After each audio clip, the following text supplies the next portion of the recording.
एक गणतांत्रिक तरीके से आवाज उठाने वाले इस राज्य के, इस देश के जनता के आवाज को सुनी नहीं जाती है।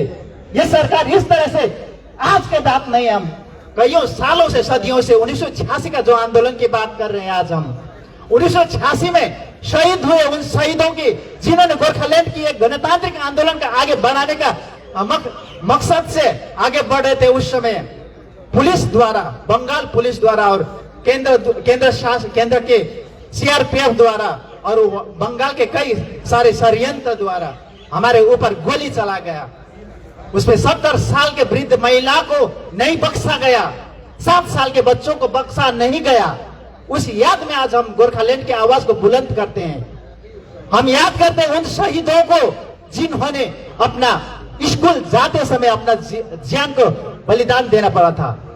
अपने जान की बाजी लगाकर कोई आगे नहीं आया, लेकिन जब गणतांत्रिक ढंग से हम आंदोलन कर रहे थे तब हमें जान की बाजी लगानी पड़ी। ये परिवेश, ये माहौल हमारी ओर से नहीं, ये सरकार की ओर से बनाया गया, क्योंकि सरकार नहीं चाहते कि हमारी जो गणतांत्रिक मांग है इस तरह से किया जाए। हम सरकार से सवाल पूछना चाहते हैं, आज जो भी है सरकार में, हम उनसे सवाल पूछना चाहते हैं, क्या इस देश में गणतांत्रिक मांग की आवाज सुनी नहीं जाती है? क्या इसलिए हमारी मांग को दबाया गया है क्योंकि हम इस देश में अल्पसंख्यक हैं? क्या इस देश में हम खाली सीमाओं में मर जाते हैं, सीमाओं की रक्षा करते हुए मर जाते हैं और अपने अधिकार की बात नहीं करते हैं, इसलिए हमारी मांगों को सुनी नहीं जाती? क्या पॉलिटिकल जस्टिस की बातें केवल संविधान तक सीमित है? पॉलिटिकल जस्टिस जो होनी चाहिए गोरखाओं के लिए लागू है कि नहीं? संविधान के अनुच्छेद 3 में जो लिखा गया, formation of a new state, alteration of areas and the boundaries of new states, ये क्या हमारे लिए लागू है कि नहीं है? सरकार से हम ये पूछना चाहते हैं। सरकार इसके जवाब दे, अगर नहीं है तो कह दे कि गोरखाओं के लिए ये संविधान के अनुच्छेद 3 अनुच्छेद लागू नहीं है तो हम बंद कर देंगे। लेकिन सरकार को लिख कर देना होगा हमें कि यह संविधान गोरखाओं के लिए, इस देश में रहने वाले, इस देश की स्वाधीनता के लिए लड़ने वाले, इस देश के संविधान स्वतंत्रता के लिए फांसी पर चढ़ने वाले उन गोरखाओं का अधिकार नहीं है संविधान की बातें करने का, तो हम फिर दूसरी रास्ते आजमाने को तैयार है। लेकिन चुनाव के समय में आश्वासन दिया जाता है गोरखाओं की सपना मेरी समस्या, और जो परमानेंट पॉलिटिकल सॉल्यूशन की बातें की जाती है, इस तरह की बातें क्यों की जाती है? हमें स्पष्ट होना होगा, सरकार को स्पष्ट होना होगा। अगर देना होगा तो देना होगा, नहीं देना होगा तो कह दीजिए स्पष्ट रूप से। हम जैसे यहाँ के कई सारे लोग, इस देश के नागरिक जिसको गोरखाओं का इतिहास पता नहीं, जिसको गोरखाओं की बलिदान की जो इतिहास है उसको पता नहीं, वो हमें बार बार पूछते हैं आप नेपाल से हैं, तो अगर सरकार को भी ये इतिहास पता नहीं है तो बोल दीजिए आप नेपाल से है, तो हम दूसरी बात सोचने को मजबूर हो जाएंगे।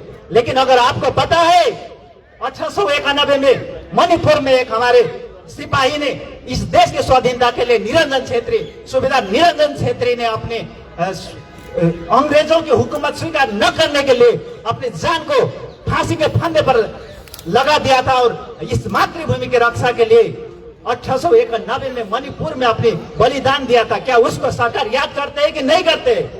हमारे मेजर दुर्गा मल्ला ने यही दिल्ली में 1944 में 25 अगस्त के दिन अपने प्राणों को हंसते हुए इस देश की आजादी के लिए बलिदान दिया था। उसको सरकार याद करते हैं या नहीं करते? केवल पार्लियामेंट के आगे मूर्ति खड़ा करके इस देश के गोरखाओं के साथ न्याय नहीं किया जा सकता। अगर सरकार को न्याय करना है तो सरकार के एजेंडा में गोरखालैंड की जो बातें हैं सरकार को सब पता है, लेकिन सरकार देने को राजी नहीं है। क्यों राजी नहीं है? हमें स्पष्ट करनी चाहिए। होगा या नहीं होगा वो स्पष्ट करें हमें, फिर हमें अगली बार से इस तरह से जंतर मंतर पर आकर धरना प्रदर्शन करने को मजबूर ना होना पड़े। तो मैं कुछ बातें 1986 में हुए हमारे शहीदों की बातें करना चाहता हूं।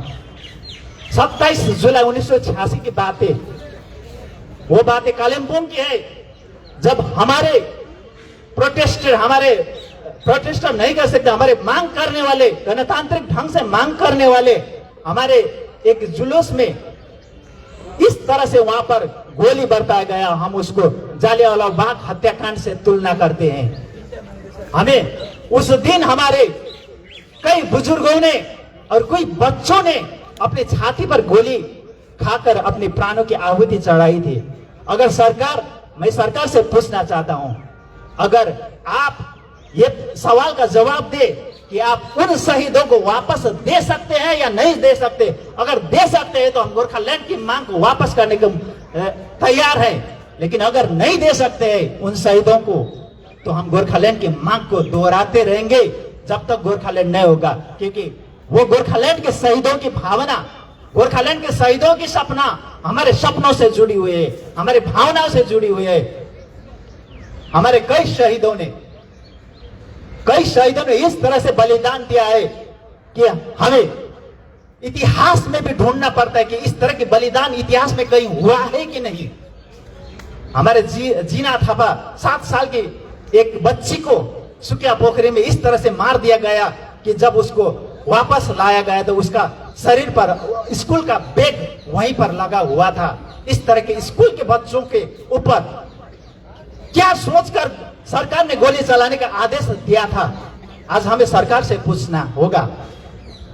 2017 के ज्यादा दूर की बात नहीं करेंगे, 2017 की बातें करेंगे तो वरुण भुजेल को किस तरह से वहां पर अपने मरने के लिए, तड़पते हुए मरने के लिए मजबूर किया गया था। तब केंद्र सरकार यही थी, केंद्र सरकार ने क्यों सवाल नहीं उठाया पश्चिम बंगाल सरकार से कि इस तरह से गणतांत्रिक मांग करने वालों को इस तरह से मारना क्या अपराध नहीं था? आज उसको क्यों बंगाल सरकार के ऊपर कोई एक्शन नहीं लिया जाता? दावा भूटिया को सिक्किम में एक निहत्थे लोगों पर इस तरह से गोली मार दिया गया कि हम जैसे कारगिल के कोई हिस्से में पाकिस्तान से आए हुए कोई आतंकवादी था। इस तरह का व्यवहार किया गया, इस तरह से वहां पर गोली चलाया गया। हमारे कई शहीद है, ऐसा इतिहास तो 1200 से ज्यादा हमारे शहीद हुए हैं। नीमा तामांग की सबसे पहले 1986 में शहीद हुए पानीघाटा में। जब उनको शरीर अपने परिवार ने मांगा तो उसको, उनका जो पार्थिव शरीर भी उनके परिवार को नहीं दिया गया। इस तरह की घटना है, हम उसको भूल नहीं सकते। सरकार, अगर हमें भुलाना है तो उन शहीदों को वापस देना होगा। हम भूल जाएंगे गोरखालैंड की मांग को। अगर उन शहीदों को वापस नहीं दे सकते, तो सरकार को जवाब देना होगा। इस तरह की कई नेताओं के साथ बीच बीच में जाकर जो जनता की इच्छा है, उनको इच्छा और आकांक्षा को दबाकर 1-2 नेताओं के साथ संबंध बना के, 1-2 नेताओं के साथ बातचीत करके गोरखाओं का समाधान, गोरखाओं की समस्या को हल निकालने के जो प्रयास कर रहे हैं वो आप ठीक नहीं कर रहे। गोरखाओं की जो समस्या है, गोरखाओं की जो राजनीतिक अधिकार की बात है, राजनीतिक सुरक्षा की बात है, राष्ट्रीय पहचान की समस्या है, वो कोई 1-2 नेताओं से बातचीत करके हल नहीं होगा। वो हल होगा तो 1 करोड़ 1.5 करोड़ गोरखाओं की जो भावनाओं से जुड़ी नेताओं के साथ और उनसे जुड़ी संस्थाओं के साथ जो बात करने से इस समाधान का हल निकलेगा। नहीं तो आज फिर 1988 में जो डीजीएससी के अकॉर्ड हुए, 2011 में जो जीटीए के अकॉर्ड हुई और 2013 में आंदोलन हुई, 2017 में आंदोलन हुआ, क्योंकि उससे गोरखाओं की जो डिमांड है वो फुलफिल नहीं किया जा सकता। आज केवल मैं कहना चाहता हूं, आज केवल दार्जिलिंग की बात यहाँ नहीं है। 1.5 करोड़ गोरखा जो अरुणाचल प्रदेश में रहते हैं, जो कार्बी आंगलोंग में रहते हैं, जो आसाम में रहते हैं, जो नागालैंड में रहते हैं, जो मणिपुर में रहते हैं, जो त्रिपुरा में रहते हैं, जो भागसू में रहते हैं, जो देहरादून में रहते हैं, जो दिल्ली में रहते हैं और देश के कई हिस्सों में रहते हैं, उत्तर प्रदेश में रहते हैं, बिहार में रहते हैं, उन सभी गोरखाओं की समस्या की बात करने आए हैं। अगर आप कहते हैं ये दार्जिलिंग की समस्या है, अगर आप सोचते हैं ये दार्जिलिंग की समस्या है और दार्जिलिंग के लोगों को, दार्जिलिंग के 1-2 नेताओं के साथ बातचीत करके इस समस्या का हल निकाला जाएगा, तो आप गलत समझ रहे सरकार, ये गलत समझ रहे। बार बार इतिहास में बार बार यही गलती दोहराया गया है। आज संसद चल रहा है, हमने हमारे वहां के सांसदों को और कई सांसदों को, अरुणाचल प्रदेश के सांसदों को, आज सिक्किम के सांसदों के साथ बातचीत हुई, उन सांसदों के स्पष्ट रूप से कह दिया है गोरखालैंड के साथ कोई समझौता नहीं होगा। अब गोरखालैंड के साथ कोई समझौता नहीं किया जाना चाहिए। अगर समझौता किया जाता है तो आप समझ लीजिए कि आप गोरखाओं के प्रति उत्तरदायी नहीं है। आपको उत्तरदायी होना पड़ेगा। इस देश की एक एक नागरिक की जो समस्या है उसके लिए सरकार को उत्तरदायी होना पड़ेगा, क्योंकि हमने बनाया समस्या नहीं है, हमने उपजाया समस्या नहीं है, ये समस्या है आपने उपजाया हुआ, इस देश की राजनीति ने उपजाया हुआ। अगर स्वाधीन भारत के बाद कोई राज्य नहीं बनता, बिहारियों के लिए बिहार नहीं बनता, पंजाबियों के लिए पंजाब नहीं बनता, नागाओं के लिए नागालैंड नहीं बनता, तो हमें कोई समस्या नहीं था, क्योंकि इस देश में हम भी अखंड भारत की कामना करते हैं। लेकिन इसी अखंड भारत में हम कोई गोरखा भाई यहाँ निकलते तो आप नेपाल से प्रश्न सवाल पूछा जाता है, ये क्यों होता है? एक ही देश के नागरिकों के साथ ये दुर्व्यवहार क्यों होता है, क्यों किया जाता है? हमें दूसरा ड्यूअल सिटीजन के मानसिकता से क्यों देखा जाता है? क्योंकि जबकि हम इसी देश पर पैदा हुए, मेरे पुरखों ने, मेरे पूर्वजों ने इस देश की आजादी के लिए फांसी पर अपना जान गंवाई है, जान दी है। हमारे कई शहीदों के नाम आपके इतिहास में ही नहीं है। हमने इस देश के लिए जो आंदोलन किया, इस देश की रक्षा के लिए जो आंदोलन किया, इस देश के स्वाधीनता के लिए जो किया, आज आपके इतिहास में नहीं है। हम अपने स्कूलों में, अपने पाठ्य पुस्तकों में हमारे अपने पूर्वजों के इतिहास, जिसने इस देश के लिए बलिदान दिया, उसके अपने इतिहास हम नहीं पढ़ पाते हैं। तो ये इस तरह की विडंबना है हमारे देश में। तो इस तरह के विडंबना में हम नहीं जीना चाहते। सरकार, हमें अपने अधिकार चाहिए, और ये अधिकार के साथ कोई खिलवाड़ मत कीजिए। ये कोई आज हम कोई 10-12 लोग आकर यहाँ पर जंतर मंतर में धरना दे रहे, इस तरह की बात मत कीजिए। हम आदमी में कम होते हैं, कम हो सकता है, अब संख्या बल में कम हो सकता है। इस देश की जनसंख्या के साथ हम तुलना करें, हम हमारी समुदाय के लोगों की तुलना करें तो हम 1% भी नहीं है। लेकिन हमने इस देश के लिए जो बलिदान दिया है ना, जो इस देश के लिए योगदान दिया है ना, हमने इस देश के 90% जो समुदाय इस देश में रहते हैं उनके बराबर का योगदान दिया है इस देश के लिए, और देंगे, और कल भी देंगे, कल भी देते रहेंगे, जब तक हमें गर्व होगा कि हम भारतीय है। लेकिन हमारे माथे पर भारतीय लिखने का डर सरकार को क्यों होता है? हमें क्यों बार बार छल कपट किया जाता है? हमारे भावनाओं के साथ क्यों खिलवाड़ करते हैं सरकार? इसका जवाब देना होगा। एक सवाल आपके लिए मैं छोड़ के जा रहा हूं इस जंतर मंतर से। मैं चाहता हूं इस अगले सेशन में, आज वर्षाकालीन सेशन चल रहा है, अगले सेशन शीतकालीन सेशन में इस तरह की सवाल हमको सरकार से पूछना न पड़े। कोई इसका रास्ता, इसका संवैधानिक रास्ता हमें निकाल के दिया जाए, और वही कोई छल कपट नहीं, कोई दूसरी तरीके का रास्ता अपनाने को सरकार योजना न बनाए, क्योंकि हम गोरखालैंड के लिए वही समझौता में जाने को तैयार नहीं है। गोरखालैंड गोरखाओं की इच्छा केवल नहीं है, गोरखाओं की इच्छा नहीं है, गोरखालैंड की आवश्यकता है, हम बार बार कहते हैं। और यह आवश्यकता आविष्कार की जननी होती है। हम यही कहना चाहते हैं सरकार से। तो हम ज्यादा नहीं कहेंगे, बात इतनी है, हमसे कोई छल कपट न करे सरकार। हमें फिर, हम तो ठीक है, हम तो अब तक आ चुके हैं, लेकिन हमारे अगली पीढ़ी को इस तरह से सरकार का सवाल पूछने को मजबूर न होना पड़े। सरकार इस पर ध्यान दे, सरकार इस पर गौर करे, सरकार इसको गंभीरता से ले।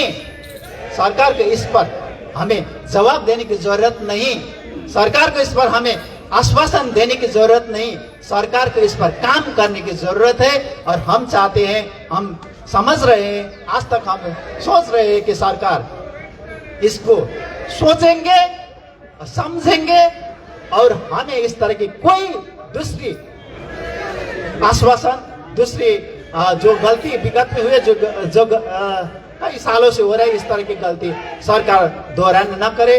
कई हमारे नेताओं के साथ दूसरी व्यवस्था के साथ बंगाल के अंदर रहकर कोई सुविधा और सुविधाओं के लिए समझौता न करे। सरकार को हमारा हक चाहिए, हमारे पॉलिटिकल जस्टिस चाहिए, पॉलिटिकल राइट्स चाहिए। और केवल दार्जिलिंग की गोरखाओं की बात नहीं, ये भारत भर में रहने वाले कई जाए जहां पर भी हो, भारत के गोरखा जो इस देश के लिए लड़े, जो इस देश के लिए मरे, तो उन सब की पॉलिटिकल जस्टिस के लिए सरकार काम करे। मैं इतना कहते हुए मैं इतना अपना वक्तव्य समाप्त करता हूँ। सभी को जय गोर्खा, जय गोर्खाल्यान्ड, जय गोर्खा, जय गोर्खाल्यान्ड। संसद भवनसम्म पुग्नुपर्छ हाम्रो आवाज। संसदको भित्ताहरू छेडेर संसदको भित्ताबाट निस्किनुपर्छ हाम्रो आवाज। सबैलाई जय गोर्खा। हाम्रो युवा भाइलाई धेरै धेरै धन्यवाद। र अग्ले वक्ता हाम्रो डिबी प्रधानज्यूले आफ्नो छोटो वक्तव्य